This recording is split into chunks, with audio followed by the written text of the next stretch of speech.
President Trump facing new criticism and some skepticism after taking part in a high-profile Bible reading event. The commander-in-chief recorded a passage from 2 Chronicles as part of a week-long America Reads the Bible celebration, with organizers calling it a spiritual moment for the nation.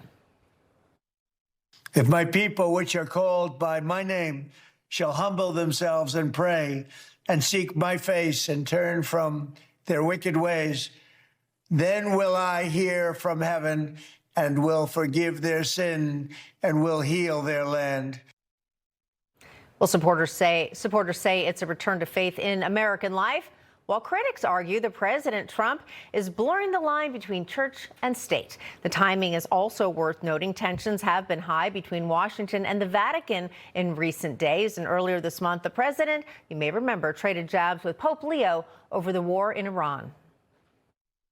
I don't like it. I'm not a big fan of Pope Leo. I have no fear of neither the Trump administration nor speaking out loudly about the message of the gospel.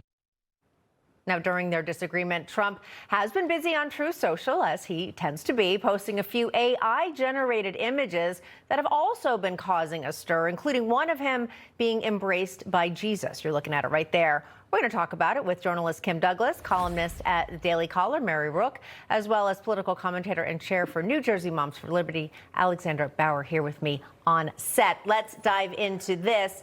Kim Douglas, what do you think about President Trump reading a verse from the Bible in the Oval Office? I think it's absolutely wonderful, Katrina. It's an honor to be here talking about this topic. I actually just came back from Museum of the Bible, which was where this was held, these hundreds, maybe thousands of people reading from the Bible. It's a nonpartisan issue. And reading from the Bible, I'd like everyone to remember, is the book that has sold more copies across the globe than any other book in the history of the world. And I think it is so great that the president even agreed to just read through that. It's just proving to the entire world that faith is back in fashion. My question, Mary, is it a problem that it is I'm going to say, a certain brand of faith, Christianity versus something else? Do you think it does cross a line with a separation between church and state? No, the U.S. was founded on Christian principles. Every single one of our founders were Christian. There's about 70% of the U.S. are Christian. This is the majority faith in the United States, and I pray that it stays that way. I think that Christians and conservatives alike have been begging for this type of resurgence to Christianity and the faith being put forward.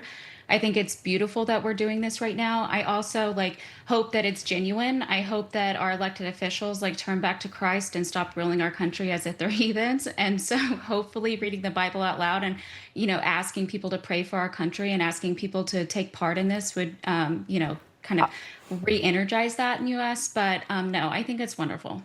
I want to get to this, a memorable 2017 interview where President Trump was asked about his favorite Bible verse. Watch.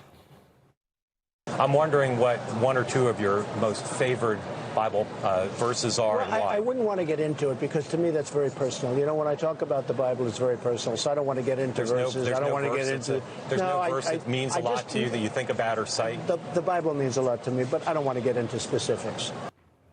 Alexandra, a lot of people saying that President Trump is just using faith inauthentically. He was incorrectly, now this has been debunked, but at one point I remember kind of legacy media went crazy saying he was holding a Bible upside down. That was not true. That was debunked. But a lot of people looking for the hole to find in President Trump's faith. Do you think it is authentic? I think it is. And I think the American people need to remember, I think he found faith again, even stronger last year in Pennsylvania when, I think he feels God saved him. And he did say that. He did say that. So he's always been a faithful man, but I think that really brought it, to a point where he said, you know what? maybe this was personal, but I feel like I need to share that with America because this is what I went through, and let America know they resonate with this. It's okay to have faith. You know, that's okay, and to bring it back in schools as well. Yeah. You know, Kim, I'm going to give you the final word. There are a lot of people who may be watching who maybe are not religious, but they still support President Trump. People have very different viewpoints on politics and religion. How important is it, or how should the president go about making them feel included as well? Well, I think that over history, Katrina, all of our leaders have shared a personal faith. And I think sharing the Bible and talking about restoration, whether it's the Old Testament, the New Testament, or somewhere in the middle of the Bible, there's so much to learn and there's so much to bring us together. Love your neighbor, love one another. Let's just go through the 10 Commandments.